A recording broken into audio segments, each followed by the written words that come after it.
Whether you believe in past lives or not, or in rebirth or not, the Buddha's teachings of the Four Noble Truths are straightforward and accessible for everyone. Let's look at the Four Noble Truths in more detail.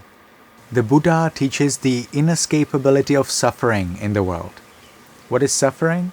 Suffering is the nature of birth, old age, sickness, and death. But also we experience separation from what we want and being bound to what we don't want, as well as grief, despair, lamentation, impermanence, and failure. These things are the reality of this world, so we ought to examine them.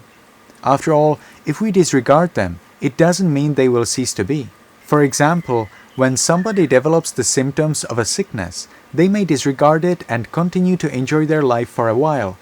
But the sickness will get worse, and eventually it will not be that easy to disregard it. In fact, it may even be too late. Now, what if that person decides instead to seek a cure for their sickness? Well, if they are healed, they avoid the suffering caused by the full-blown disease. They may live longer. They may be happier and more satisfied. Similarly, with meditation, we observe the suffering to see whether there is a possibility of solving the present problem or improving and protecting the desirable situation in order for us to free ourselves from hatred and greed and decrease our needs. We therefore naturally live a happier, more satisfied, and more peaceful life and become more able to generate true love and compassion for all beings. In this way, we become an inspiring friend to the people around us. So, recognizing the inevitability of human suffering is the first noble truth. The second noble truth is the origin of suffering, that this suffering is caused by craving. One might well ask, wait, how is human suffering caused by craving? Isn't it caused by the government, or my boss, or my environment, or an illness, or my classmates at school, or my peers on the job, or by an internet social network? No. The Buddha discovered that the root of our suffering is something else entirely. When we want to solve a difficult problem, it is wise to eliminate its roots. And the Buddha looked at the problem of suffering at its roots. What he found was that, fundamentally, suffering is the result of attachment to one's self. He realized that whenever there is sensual desire, ill will, laziness, worry, or doubt, the mind is attached to an object of one's senses, one's views, or one's ego and sense of self. Whenever the mind is attached, there arises suffering because everything is in a state of flux. If we carefully observe the mind, we can see that it is constantly changing. If we carefully observe the body, we can see that it is constantly changing. If we carefully observe other living beings, we can see that they are constantly changing. If we carefully observe the environment around us, we can see that it, too, is constantly changing. It seems unwise to believe that constantly changing mind and body will always stay in synchronicity with the other changing living beings and the changing environment. If our body, mind, sense objects, other people, and the environment are all inevitably subject to change, then there is bound to be disappointment sooner or later. Ultimately, any attachment is just an illusion. It may work for a while. We may be able to temporarily direct the mind in accordance with the flux of the body and of the environment, but it would not be prudent to rely on the idea that whatever we want we will get, that whatever we expect will happen, or even if it does, that it will stay that way. So, if the mind perceives reality correctly, it may flow in harmony, for a time at least, but more often there is disharmony. Moreover, at a deeper level, we realize there is actually no unchanging self that could attach to anything anyway. Say you want to participate in a meritorious action. That's good. We should try to do good things. But it may not be successful. And how many times have you tried to do something good, but ended up sad or angry because things didn't work out the way you wanted?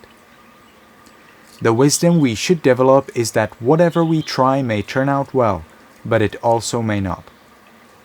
If we become attached to the prospect of a good outcome, we will very likely end up disappointed. Because of the constant changing inside and outside of us, we can never be sure. If wisdom is present, the mind stays peaceful regardless of the outcome. When we observe the mind at its deepest level, we can see it is changing literally at every moment. According to certain commentaries of the Pali scriptures, there are billions of such moments in the snap of a finger. When you see any object, hear any sound, if you smell, taste, feel through your body, or cognize by the mind, it all consists of split-second moments arising and then ceasing to exist, followed by a new, fleeting moment of consciousness. In this way, our senses allow us moment-to-moment experience, constantly changing in accordance with every single contact between the senses themselves and their respective objects. Take this floor, for example. It may seem that the image provided to you by your eyes, as well as the floor, the object of your vision, are not changing. But if that were true, that neither your vision nor the object are changing, then you would not see an ant coming in, you would not see if somebody turns off the light, you would not be able to focus your sight wherever you want. In reality, the seeing consciousness constantly arises and ceases, being substituted by a succession of new single moments of seeing in order for the mind to perceive the change or focus on whatever we choose. Because of the nature of the mind, it can always learn something new and is not stuck at a single moment. The practice of meditation leads us to observe the fact that the mind is always changing, that the environment is always changing, and the hopeless situation where, in the ultimate sense, there is nobody who would be attached and nothing to attach to. There are so many benefits of meditation, such as those that I have mentioned previously. In fact, just the ability to accept reality as it is will keep you peaceful. Maybe that is one of the main reasons why an ardent meditator can stay peaceful in all situations. But is that necessary? You may ask. Is it necessary for me to stay peaceful all the time? Well, didn't you ever get angry or sad, and that anger or sadness merely added to the problem, and therefore your suffering?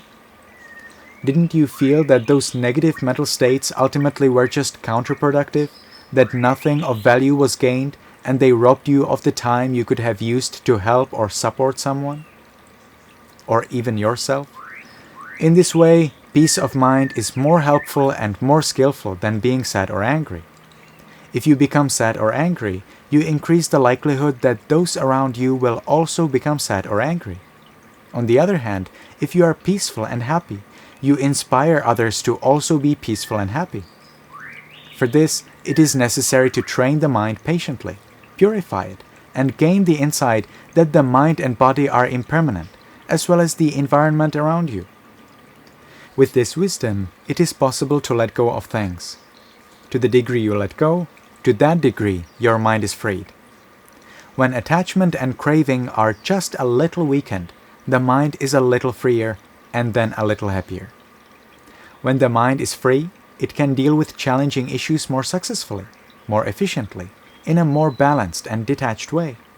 We have been talking about the first two of the Four Noble Truths, namely the truth of suffering and the origin of suffering, which is craving. Now let's look a little at the next noble truth. The truth of cessation informs a correct understanding of the first two noble truths. Human beings are naturally predisposed to see problems and their solutions in the external world, not inside themselves. The thorough realization of the fact that the solutions to ending suffering all lie inside oneself, that ending one's craving brings about the cessation of suffering, requires a lot of meditation practice. Such a practice not only brings about a deeper knowledge, but also the complete cessation of the defilement of craving, and hence the suffering it causes. Do you think you have no craving at all? Just observing whether you still have any craving is already one of the meditation practices. The Buddha's teaching goes even deeper. He found that the cause of craving is ignorance, or avidya, using the Pali term. And what does he mean by ignorance, by avidya? If one does not understand the truth of impermanence, there will arise craving, along with the concepts of I want, I will, I can. These concepts are fine if they are coupled with wisdom, but if they are combined with craving, they lead to suffering, both for you and those around you.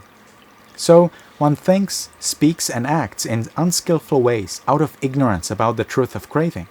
Then, where does it lead us? In meditation, we work to get liberated from craving and thus find the right way to end human suffering. The practice to achieve that noble goal is the fourth noble truth, the truth of the path, the Eightfold Noble Path.